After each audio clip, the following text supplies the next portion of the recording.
యాదాద్రి భువనగిరి జిల్లా మోత్కూరు పట్టణ కేంద్రంలోని సేక్రెడ్ హార్ట్ హై స్కూల్లో ఈ నెల 5, 6 తేదీలలో సైన్స్ ఎగ్జిబిషన్ కార్యక్రమం నిర్వహిస్తున్నట్టు పాఠశాల కరెస్పాండెంట్ తానయ్య ఒక ప్రకటనలో తెలియజేశారు. ఈ సందర్భంగా వారు మాట్లాడుతూ ఈ నెల 5, 6 తేదీన జరిగే సైన్స్ ఎగ్జిబిషన్ కార్యక్రమాన్ని విజయవంతం చేయాలని, ఉమ్మడి జిల్లాకు చెందిన వివిధ పాఠశాలకు చెందిన విద్యార్థులు సైన్స్ ఎగ్జిబిషన్లో పెద్ద ఎత్తున పాల్గొంటున్నారని, సైన్స్ ఎగ్జిబిషన్ కార్యక్రమాన్ని విజయవంతం చేయాలని కోరారు. విద్యార్థుల యొక్క నైపుణ్యతను బయటికి తీసేందుకు ఇలాంటి సైన్స్ ఎగ్జిబిషన్ కార్యక్రమాలు దోహదం చేస్తాయని తెలిపారు. I am Father Thanaya Magnini, Principal and Correspondent of Sacred Heart High School, Motkuru.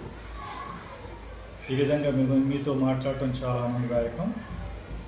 ఈ యొక్క సేక్రెడ్ హార్ట్ విద్యా సంస్థ 1990 సంవత్సరంలో స్థాపించబడ్డది.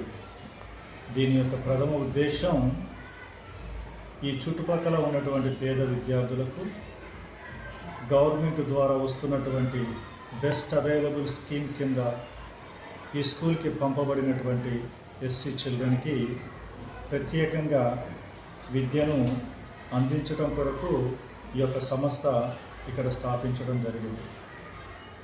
ఎంతోమంది వేల కొలది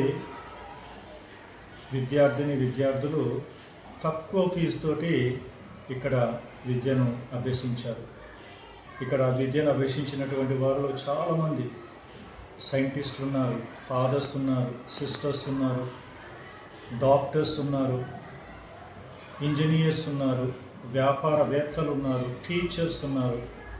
అనేక రంగాలలో మన దేశంలో ఇతర దేశాలలో స్థిరపడినటువంటి వారు చాలామంది ఉన్నారు. ఈ విధంగా చాలామంది పేద విద్యార్థులు ఈ విధంగా వారి జీవితంలో సెటిల్ కావడానికి సేక్రెడ్ హార్ట్ విద్యా సంస్థ ఎంతగానో వారికి సహాయపడుతూ ఉంది. విద్యతో పాటు ఇక్కడ క్రమశిక్షణ మరియు మంచి ప్రవర్తన నేర్పించడం అనేటటువంటిది ఈ విద్యా సంస్థకు ఉన్నటువంటి ప్రత్యేకత. ఈ సంవత్సరం ప్రత్యేకంగా డిసెంబర్ 5, 6వ తేదీలలో సైన్స్ ఎగ్జిబిషన్ ఏర్పాటు చేయడానికి నిర్ణయించాము. మా పిల్లలందరూ కూడా చాలా ఆసక్తితో ఈ యొక్క సైన్స్ ఎగ్జిబిషన్కి ప్రిపేర్ అవుతూ ఉన్నారు. 300 ప్రాజెక్ట్స్ మా విద్యార్థులు తయారు చేస్తూ ఉన్నారు. ఈ యొక్క సైన్స్ ఎగ్జిబిషన్కి మేమందరినీ ఆహ్వానిస్తూ ఉన్నాను. నల్గొండ, సూర్యాపేట, భువనగిరి జిల్లాలలో ఉన్నటువంటి విద్యా సంస్థలన్నీ కూడా వచ్చి ఈ యొక్క ఎగ్జిబిషన్లో పాల్గొని మా విద్యార్థులందరినీ కూడా దీవించమని నా ప్రార్థన. Thank you.